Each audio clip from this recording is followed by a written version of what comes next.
Lots of Florida news to hit here, so let's go ahead and kick things off with Florida. Yes, if you feel like you're hearing a lot about Florida right now, that's because there's actually a lot going on at this moment in the state of Florida. We talked to you a little bit on last week's podcast about the news coming out of the Florida Gaming Control Commission, about the cease and desists that were sent to PrizePicks, Underdog, and Better. And then come this week, we saw what we thought might be a challenge that we would wait a little bit longer for, but I think there's a little bit of signal in when we saw this come from West Flagler Associates with their challenge in the state courts against the compact signed between Ron DeSantis, the governor, and the Seminole Tribe that allowed Florida sports betting to start and then eventually was shut down in 2021. So what happened this week was that the challenge was filed up to the state Supreme Court about this being an unlawful expansion of gambling against the state constitution that was changed in 2018 in Florida. And what we see is that it was filed prior to the ultimate disposition of what's going on with the case in the federal courts, right?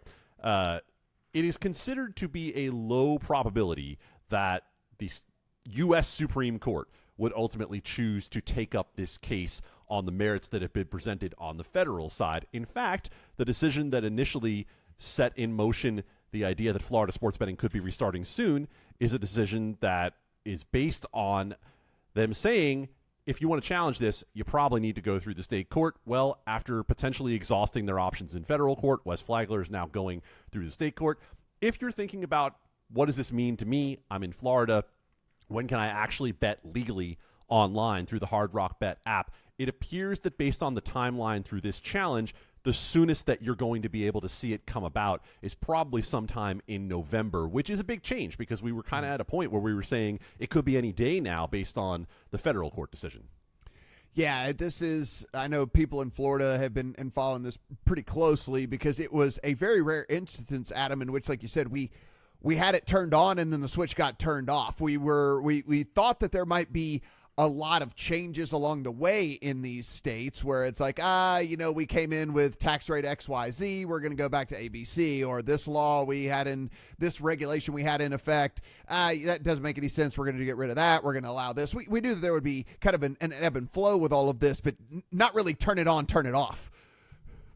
No, and that was definitely surprising, and I think the first court decision that made it so that it had to be turned off surprised a lot of people, and now it's kind of headed back a different direction. But the question ultimately is going to come down to whether or not this expansion of gambling is truly an expansion because there is wagering off of tribal lands. And that's why it's interesting this is happening in state court, because as you read the legal analysis from our expert John Holden, there's probably a question under the Indian Gaming Regulatory Act, IGRA, at the federal level that needs to be answered here when it comes to whether or not app-based gaming involves the location of the bet being at the server on the tribal land, or is it actually being placed on the phone? This has been a question for God only knows how long. It's a Wire Act question, really, in the end. When we get down to it, there's something to be said for that in a different capacity, but ultimately, strange that it was shut down the way that it was compared to what's happened in other markets. But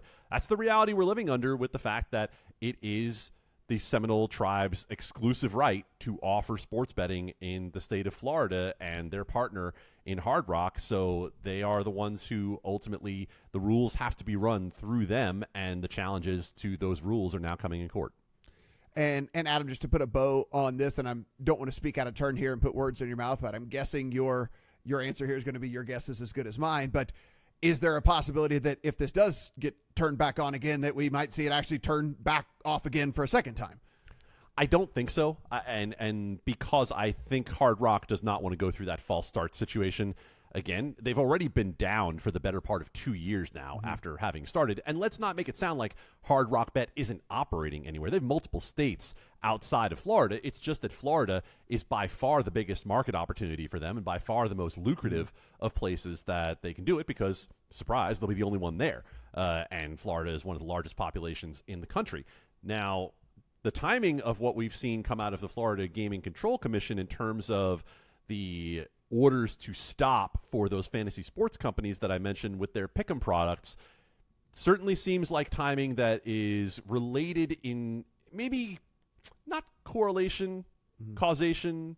Got to figure out which one it actually is, more correlation than causation. My brain's not working very well. I've been doing radio for a while already this morning. But the point of the matter ultimately here is that when we see these orders come down from the Florida Gaming Control Commission, they're saying that you are taking illegal bets to the companies that are offering pick'em products. And we're kind of down this same road that we've been going down for a number of weeks now with decisions in a number of states where you have a state-level regulator saying that, no, this fantasy contest that you're offering against the house is not actually a fantasy contest. It is a form of sports betting. Now, these companies are going to continue to operate in Florida until this is, I'm assuming, adjudicated in court, or they come to some sort of understanding with the Casino Control Commission. Maybe it ends up looking like something like in Colorado, where they have to tweak how the game is offered in order for it to be considered legal. Who knows? We will be tracking it, of course.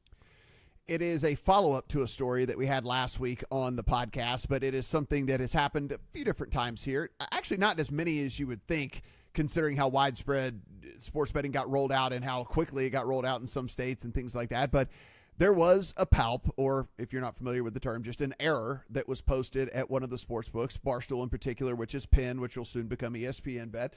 And Adam, you and I, fairly savvy bettors, understand that this stuff just happens every now and then. It's unfortunate. We don't want it to happen. But again, a lot of times this is just the computer's either the wrong, they flip a number here and there. Sometimes the stuff's getting entered by hand and it just gets flip-flopped. Some things happen along the way.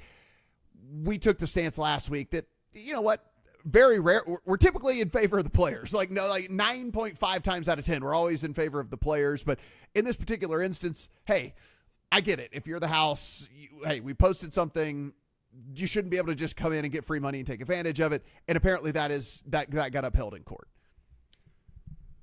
It did, and not necessarily, in a court of law. This was at the Massachusetts Gaming Control Commission ultimately ruling in favor of Barstool. And this is an issue in numerous states. And our Sam McQuillan at Legal Sports Report has contacted a number of state regulators and hasn't found anyone yet who has said, Barstool is in the wrong to try to void these bets. That doesn't mean that someone won't say that at some point, but these are the realities of state-level regulation, is that every state can choose to handle this however they want. New Jersey's going to review it a little bit more. Massachusetts has already said Barstool is able to void these bets. And Matt, to further what you and I discussed on the podcast about this last week, this is the very definition of an obvious error, right? Yes. Like, there are some errors that are not as obvious.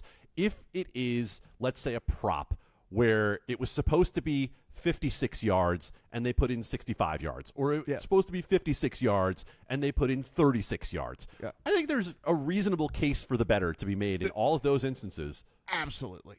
Bad line and error are two different things. Correct. And there's no way to prove that a bad line is a palpable error, right? There is a way to prove that a market on anytime touchdown score that is still available in the third quarter of a game is an error. There is no way in which any sports book on God's green earth is keeping that market up during the game at the same prices that it was pre-game. It's not to say that there can't be a live anytime touchdown score market, but this clearly was not the case in that situation. And so Barstool being allowed to void those bets is certainly within the rights that they have with regulators. Now, we've heard complaints from bettors about the fact that their bets were voided, and some have said that they have had their accounts suspended as well, and that is obviously under the purview of Penn Entertainment and Barstool Sportsbook, for as long as we have it, to say that we don't want your business anymore, right? It's not really any different than a customer getting limited. It's not really any different than getting the ban hammer because we think you're too good, right? Those are things that the business can choose to do if they think that you're not someone that we want here. And that is a much larger and broader question that we have to deal with as an industry. But Matt, I'm gonna give an example of something that's happened to me, and then I'm gonna pitch this back to you. Multiple times at sportsbooks in Nevada, I have found bad prop lines, right? And I have wagered more on those than I would have at my usual stake, sometimes significantly more. And, when I'm talking about 4 or 5x the usual stake that I would put on something like that. And they were very clearly bad lines. They were not palpable errors. Didn't hear, a couple times I won, couple times I lost, never heard a word from the book about it. partially because I handled it in what I think most bettors would say is a responsible manner. You had the opportunity to get action on this line. You did. But the difference in the Barstool situation is this was blasted out to a Discord, and this was hammered from far and wide with someone basically taking a skywriter from a plane and saying, bad line at Barstool, bad line at Barstool. And if Barstool wants to come back and say, hey, man, that's not cool and we don't want your business, then whether I agree with it or not, I understand it. Yep. Listen, I am a bettor myself. I'm a player myself, and I'm always, pretty much always on the side of the player. But this, to me, is just incredibly obvious. I don't understand why this is even an argument. If you're going to go in and you're going to take advantage of something that obviously you are taking advantage of, right? This is an error. Like you said, it's not a bad line. This is not, okay, let's take this back. For example, when things weren't quite as automated and there were apps that were very rudimentary here in Las Vegas, there were 2 different times where someone just mixed up. You could tell it was like a hand error, right? Someone's typing in line and it was wrong team favor. Like one team, I remember this very specifically. One team was listed at -6 and the other was at +6 when it was supposed to be the other way around, right? I actually hit the little chat button and I'm like, hey, listen, you got the wrong team favored here. This is obviously an error. And that to me is, again, obviously an error. It's not a bad line like you're talking about. Like sometimes these guys will put up books and put up lines for props, and specifically props we see more times than often because they don't take into account injuries or change in philosophy or, a guy's increased usage and all these things. We see bad lines on the prop market all the time. One of my good friends, and free plug here, whatever, there's a site called Establish the Run, and these guys basically make a living off of betting prop lines or whatever, because again, there's an edge in those sometimes because the computer or the person who's coming up with these things just don't factor in all the stuff. So I'm with you, man. It's like, for me, Penn has every right in the world to say, you know what? Okay, cool. If you want to take the money and you want to run with it, it is what it is. We'll just respectfully decline letting you do business here anymore because you obviously, which is another point we made last week, but if you didn't listen last week, if you made the bet and as soon as you paid out, you withdrew real soon afterwards because you knew what you were doing. You knew that you were doing something shady in the first place. So it's kind of like, all right, fine, you got us, but we don't have to let you get us again. And I think that's perfectly fair. And anybody that has an opinion otherwise, I would need to hear why that's not fair. Just seriously, that's all I got to say about that.